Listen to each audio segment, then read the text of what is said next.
Assalamualaikum warahmatullahi wabarakatuh. Selamat pagi semua anak-anakku. Kembali lagi kita ke pelajaran PPKN dengan Ibu, yaitu kelas 10 semester ganjil. Masih bab yang sama, ketentuan kehidupan berbangsa dan bernegara dalam Undang-Undang Dasar Negara Republik Indonesia tahun 1945 bagian ketiga.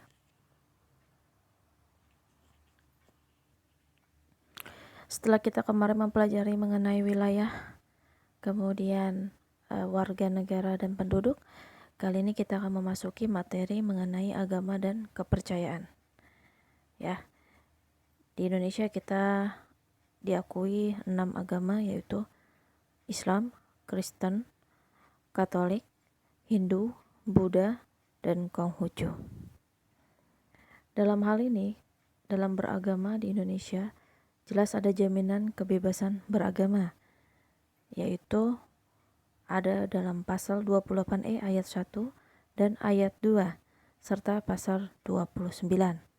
Bab 11 Undang-Undang Dasar Negara Republik Indonesia tahun 1945.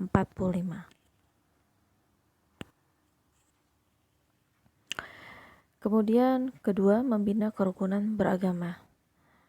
Agama merupakan sesuatu yang sensitif sekali di Indonesia, ya, karena sering terjadi konflik karena saling menghina dalam beragama. Ini tidak boleh, ya. Seharusnya kita harus bisa membina kerukunan beragama, ya, karena di Indonesia ini bukan hanya agama yang beragam, tapi suku, ya, ras, kemudian antar golongan, bahasa itu berbeda-beda, ya, walaupun dalam satu provinsi.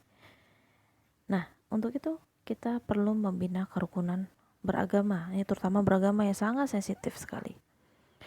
Yang pertama, kita memberi kesempatan umat beragama untuk beribadah, jangan mengganggunya, ya. Kemudian menjaga ketenangan saat umat beragama melaksanakan ibadah, ya, jangan membuat heboh, mengganggu, ya.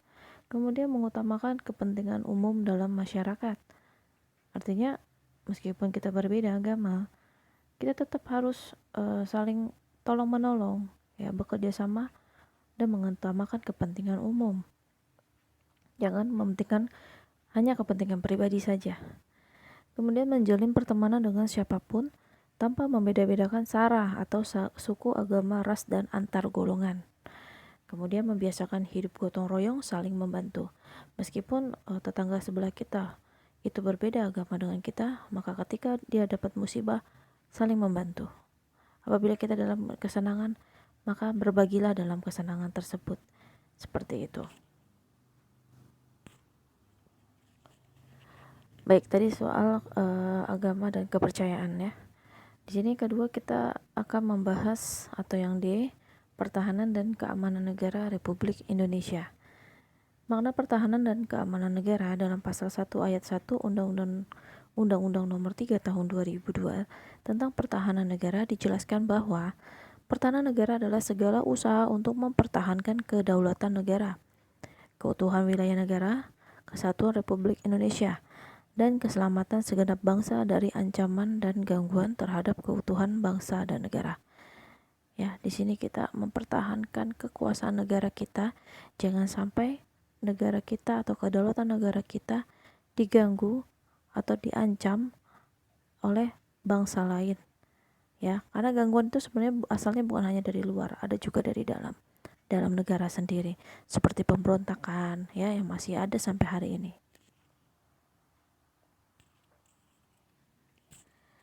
Kemudian kita harus memiliki kesadaran bela negara, ya.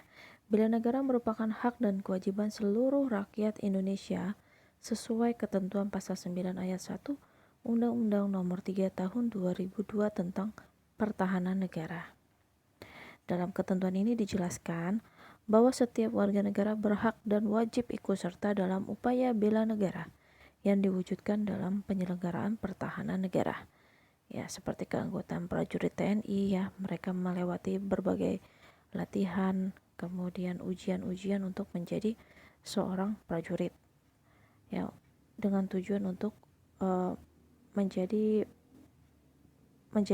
anggota untuk mempertahankan negara. Lalu bagaimana dengan kita yang sipil? Maka kita tunjukkan gitu ya, kita tunjukkan dengan prestasi di dunia internasional bahwa kita bukan negara yang bobrok, kita negara yang kuat, negara yang membela negaranya, nasionalisme seperti itu. Dan kita memiliki jiwa patriotisme, kita siap pasang badan ketika negara kita diserang, itu seperti itu ya. Kalau di negara lain misalnya ada wajib militer seperti di Korea Selatan ya, kemudian di Thailand juga itu ada usaha pertahanan negaranya dengan cara wajib militer atau wamil.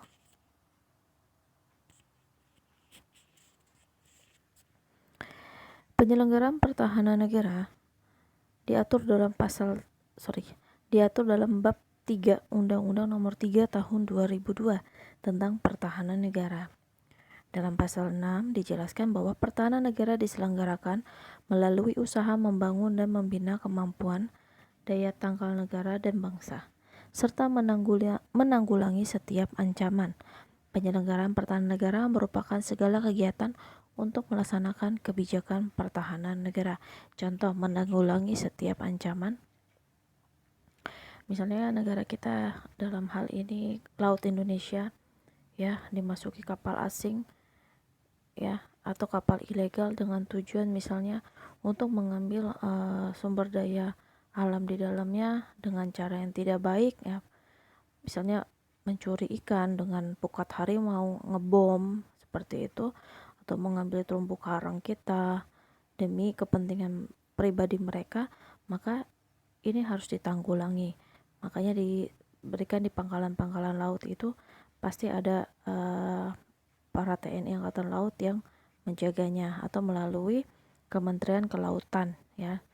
Misalnya ada kapal asing yang tidak ada benderanya atau sifatnya ilegal, kemudian mereka melakukan tindakan kriminal di situ, maka itu harus ditanggulangi misalnya dengan cara-cara mendatanginya. Kemudian banyak sekali, ada juga yang disemprot dengan air supaya mereka menyerah ya, seperti itu, atau bahkan sampai ada yang ditenggelamkan gitu ya. Kalau istilahnya Menteri Kelautan kita waktu itu Ibu Susi, seperti itu. Kapal-kapal asing yang mengambil barang atau kekayaan alam di negara kita itu berhak untuk diusir karena tidak mereka secara ilegal memasuki wilayah negara lain tanpa izin, seperti itu.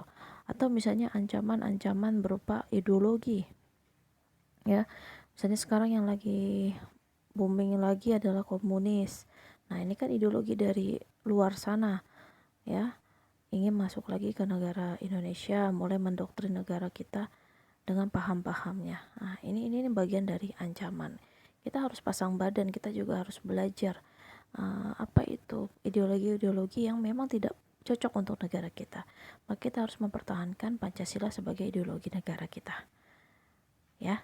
Segitu saja, nanti kalau bila ada yang ingin ditanyakan bisa langsung menghubungi saya. Nanti untuk tugasnya nanti akan saya share di Google Classroom.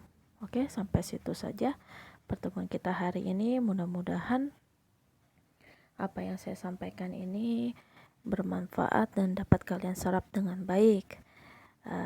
Akhir kata Ibu ucapkan terima kasih. Mohon maaf bila ada kesalahan dalam ucapan atau perkataan.